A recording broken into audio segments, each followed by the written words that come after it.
Today we will hear member statements from the Honourable Districts of Conception Bay South, Bonavista, Mount Pearl-Southlands, Mount Pearl North, and Labrador West. The member for Mount Pearl South.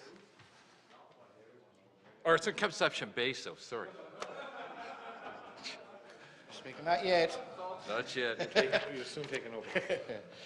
Speaker, recently I had the pleasure of attending the Duke of Edinburgh International Awards Ceremony at the Capitol Hotel. One of the most prestigious awards Canada offers to our young people is the Duke of Edinburgh International Awards. Established in Canada in 1963, the trial-level non-competitive program encourages youth to set and achieve goals in areas of community service, skills, fitness and adventure.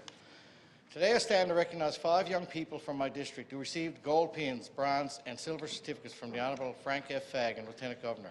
Congratulations to Anna Hutchings, bronze, Sean Baker, silver, Evan O'Reilly, silver, Kendra Bishop, silver, and Brooke Paddle, gold. These students are part of the COSTA, Challenge Our Students to Achieve program, an initiative to support students with special needs.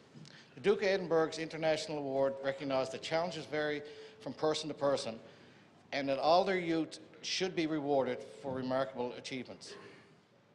Mr. Speaker, these individuals have worked extremely hard in attaining these awards, and I ask all members of the House to join me in congratulating them on their achievements. Thank you.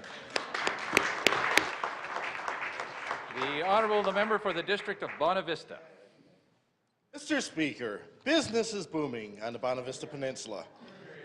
Over the past several years, there have been a number of new businesses start and more on the way. The Newfoundland Cider Company, located in Milton, is the latest to have a successful launch. Holding their official launch this past Friday, owners Chris Adams and Mark Poirier released their Forager and Old Tilt brands.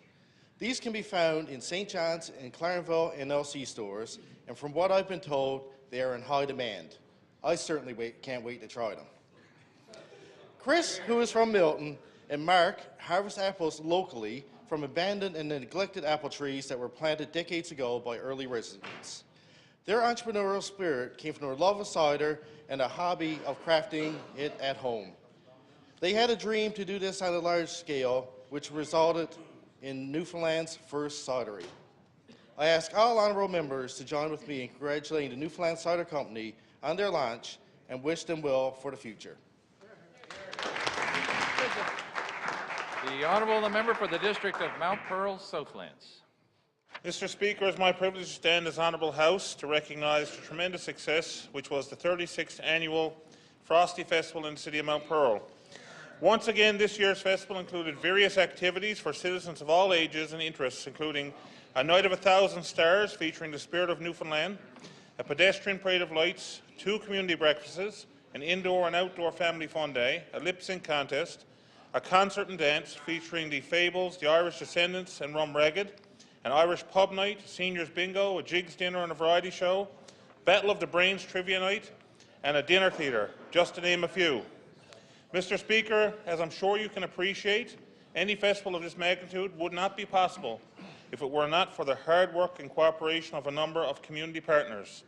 I would therefore ask all members of this Honourable House to join me in congratulating the City of Mount Pearl, the Frosty Festival Board of Directors, the various community groups and organisations, the corporate sponsors, and all of the community-minded volunteers who contributed to the great success story which was Frosty Festival 2018. Thank you, Mr. Speaker.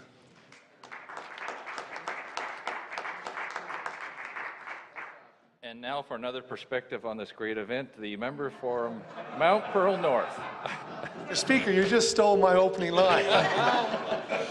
Mr. Speaker, I rise in this honourable House today to congratulate all that helped make the 36th Annual Mount Pearl Frosty Festival a huge success. Mr. Speaker, the Frosty Festival has become the largest winter festival in Atlantic Canada. This year's festival was spectacular with over 70 events throughout 12 days, attracting over 50,000 participants from Mount Pearl and neighbouring districts. The people of Mount Pearl and surrounding areas donned their warmest winter gear and came out to enjoy the many fun-filled events. On opening night, I dressed up as Farmer Jim and had the honour of transporting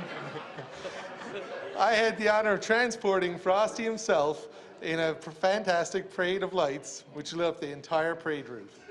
Mr. Speaker, I would like to extend congratulations to all those who contributed to the success of the Frosty Festival, the Board of Directors, the committee members, the community groups and sponsors, and hundreds of volunteers who dedicated countless hours to making sure all of the events were successful.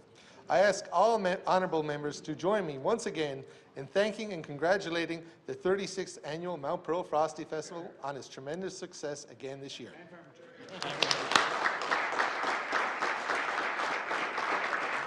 The honourable member for the district of Labrador West. Frosty Festival. Labrador Frosty Festival. I rise in this honourable house today to recognise an outstanding group of athletes in Labrador West. On February the 6th, we gathered to honour and award approximately 78 athletes in over 9 different categories. The top 3 categories, Teen Athlete of the Year, the Alfie Award, and the Builders Award, along with the Most Spirited Athlete Choice Coach Award and the Rising Star Award. Matt Ryan and Amanda Daniels took Male-Female Teen Athlete of the Year. Kyle Pollitt and Tony Lawrence accepted the Alfie Award, which is an award that is presented in honour of Alf Parsons for his dedication to sport and the community of Labrador West. The Builders Award recognizes volunteers' outstanding and long-term contribution to an organization that is significant to the founding and growth of a recreational organization. Rick Delaney and Brian Barnett undoubtedly deserve this award for everything that they have contributed to their respective organizations and community.